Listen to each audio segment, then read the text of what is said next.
ধিক্কার জানাই এমন বাংলাদেশকে, যেখানে একজন বাবা মাত্র 9 মাস আগে তার জন্ম নেওয়া সন্তানকে একবারের জন্য কোলে নিতে পারেনি, তার সন্তানের চেহারাটা দেখতে পারেনি। তার স্ত্রী মারা গিয়েছেন, আত্মহত্যা করেছেন, নিজে আত্মহত্যা করেছেন, সাথে সন্তানটিকেও মেরে ফেলেছেন। আমার আপনারা কেমন? সে তো খুনি না, তারপরে এইভাবে জেলে কেন আটকে রাখছে তারে? তার স্ত্রী কষ্ট সহ্য করতে না পারে। আমার বোন, আমার একটা বোন, আমার একটা ভাগ্নে আত্মহত্যা করছে, কত কষ্ট নিয়ে মরছে।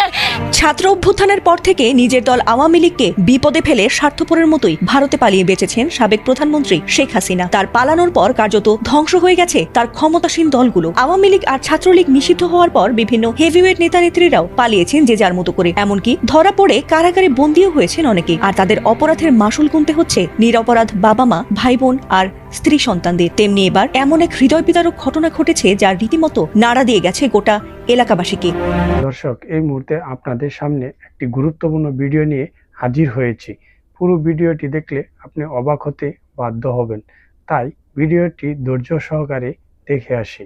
ছাত্র অভ্যুত্থানের পর থেকে নিজের দল আওয়ামী লীগকে বিপদে ফেলে স্বার্থপরের মতোই ভারতে পালিয়ে বেঁচেছেন সাবেক প্রধানমন্ত্রী শেখ হাসিনা। তার পালানোর পর কার্যত ধ্বংস হয়ে গেছে তার ক্ষমতাসীন দলগুলো। আওয়ামী লীগ আর ছাত্রলীগ নিষিদ্ধ হওয়ার পর বিভিন্ন হেভিওয়েট নেতা নেত্রীরাও পালিয়েছেন যে যার মতো করে। এমনকি ধরা পড়ে কারাগারে বন্দীও হয়েছেন অনেকে। আর তাদের অপরাধের মাসুল গুনতে হচ্ছে নিরপরাধ বাবা মা, ভাই বোন আর স্ত্রী সন্তানদের। তেমনি এবার এমন এক হৃদয় বিদারক ঘটনা ঘটেছে যা রীতিমতো নাড়া দিয়ে গেছে গোটা এলাকাবাসীকে।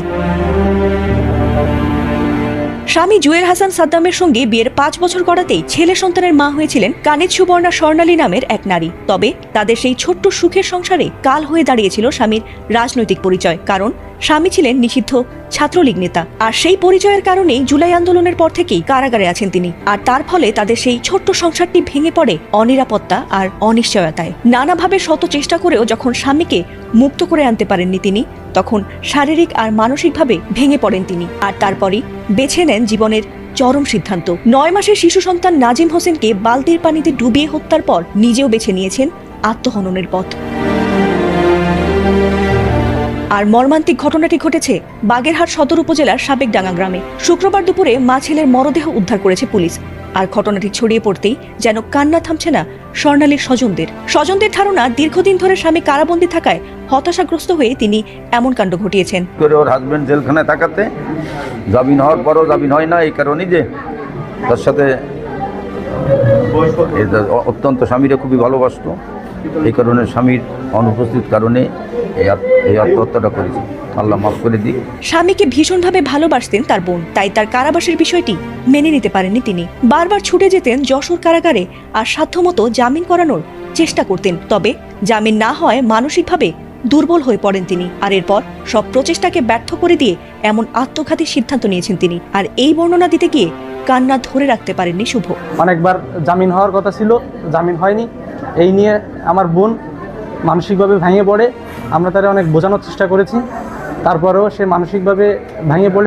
বোনের প্রতি যে একটা ভালোবাসা, সেই জিনিসটা মানে তাকে অনেক ভালোবাসতো, যে এক কথাই সেই জিনিসটা সে মানে করতে পারতো না, মানতে পারতো না যে তাকে জেলে রয়েছে। সেই সময়টা যে সে কীভাবে কাটাইছে, মানে মেইনলি একাকিত্ববোধ করার কারণে হচ্ছে সেই ঘটনা ঘটাতে বাধ্য হয়েছে। এছাড়াও এলাকাবাসীও যেন বিশ্বাস করে উঠতে পারছিলেন না যে তাদের প্রতিবেশী শান্ত স্বভাবের স্বর্ণালী এমন চরম সিদ্ধান্ত নিতে পারেন। পুলিশ জানিয়েছে ময়নাতদন্তের জন্য মরদেহ দুটি বাগেরহাট জেলা হাসপাতালে পাঠানো হয়েছে।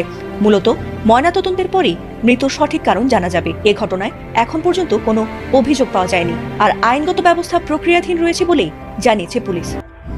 ধিক্কার জানাই এমন বাংলাদেশকে, যেখানে একজন বাবা মাত্র 9 মাস আগে তার জন্ম নেওয়া সন্তানকে একবারের জন্য কোলে নিতে পারেনি, তার সন্তানের চেহারাটা দেখতে পারেনি। তার স্ত্রী মারা গিয়েছেন, আত্মহত্যা করেছেন, নিজে আত্মহত্যা করেছেন, সাথে সন্তানটিকেও মেরে ফেলেছেন। আর সেই স্ত্রী এবং সন্তানের জানাজা তিনি দিতে পারেন নাই, তাদেরকে মাটি দেওয়ার সৌভাগ্য তার হয় নাই, কারণ তিনি একজন ছাত্রলীগ নেতা। মামলার আসামি জেলে আছেন। কিন্তু আজকে ডক্টর আসিফ নজরুলের বাংলাদেশ, ওনার আইন মন্ত্রণালয় এতটা জটিল হয়েছে যে শেষ মুহূর্তে এসে স্ত্রী এবং এই সন্তান, তিনি কারাগারে থাকা অবস্থায় 9 মাস আগে তার সন্তানটা হয়েছে, একটা চিঠি লিখছিল, যে চিঠিতে বাচ্চাটাকে এক নজর দেখার, একবার কোলে নেওয়ার অনুভূতিটা তার হয় নাই, কারণ সে তার বাচ্চাকে দেখতে পারে নাই।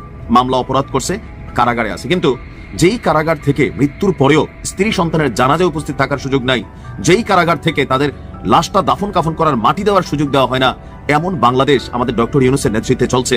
আমি আজকে সমালোচনা করতে বাধ্য হচ্ছি, কারণ আওয়ামী লীগের সময় ডান্ডাবেরি পড়িয়ে একজন ভাইকে জানাজায় নেওয়া হয়েছিল। আমি এই ভিডিওটা করছিলাম, কয়েক কোটি মানুষ দেখছেন। আইনমন্ত্রী আনিসুল হককে বলছিলাম যে আপনার জন্য এই দিন অপেক্ষা করতেছে। স্বরাষ্ট্রমন্ত্রী আসাদুজ্জামান খান কামাল রে বলছিলাম আপনার পরিণতি এই মানুষগুলোর অভিশাপে অনেক খারাপ হবে। কিন্তু আজকে যারা ক্ষমতায় বসে আছেন, কি এমন অপরাধ এই সাদ্দামের? সে ছাত্রলীগ করে, এটাই তার অপরাধ। কেন তার স্ত্রী আত্মহত্যা করলো? এই রাষ্ট্রের সিস্টেমের কারণে। কারণ তার স্বামীর মুক্তি হবে না। 9 মাস হয়েছে বাচ্চা, হতাশা তাকে পাইয়া বসছিল, জীবন দিয়ে দিছে, প্রেম ভালোবাসা করে বিয়ে করে। মানে আমি জানি আমার স্ক্রিপ্টটা আসলে ঠিকঠাক হচ্ছে কিনা, আপনাদেরকে একটু ব্যাকগ্রাউন্ড থেকে নিয়ে ভিডিওটা শেয়ার করেন। আসলে মানে হয় কি যে আমরা যে পরিবর্তনগুলো চাই, যে পরিবর্তনের আশায় শেখ হাসিনা সরকারকে উৎখাত করা হলো, সেই পরিবর্তন আসলে এই ধরনের ঘটনাগুলো কি নিদর্শন রেখে যাচ্ছে, কি এক্সাম্পল রেখে যাচ্ছে। 5 বছর আগে প্রেম করে বিয়ে করেছিল কানিজ সুবর্ণা স্বর্ণালী এবং নিষিদ্ধ ছাত্রলীগের বাগেরহাট সদর উপজেলা সভাপতি জুয়েল হাসান সাদ্দাম। দাম্পত্য জীবনে জন্ম নিয়েছিল শেহজাদ হোসেন নাজিফ নামক ফুটফুটে একটি পুত্র সন্তান। গত 5ই আগস্ট ছাত্র জনতার অভ্যুত্থানের পর সাদ্দাম গ্রেপ্তার হয়, তারপর তাকে কারাগারে পাঠানো হয়। এর মধ্যেই 9 মাস আগে তার এই সন্তান জন্ম নিয়েছিল। ভাবা যায় যে কতটা প্যাথেটিক। জন্মের পর তো বাবাকে দেখেই নাই, এমনকি সন্তানকে একবার কোলে নেওয়ার যে তীব্র আকাঙ্ক্ষা, এটা সাদ্দামকে কুড়ি করে খাচ্ছিল।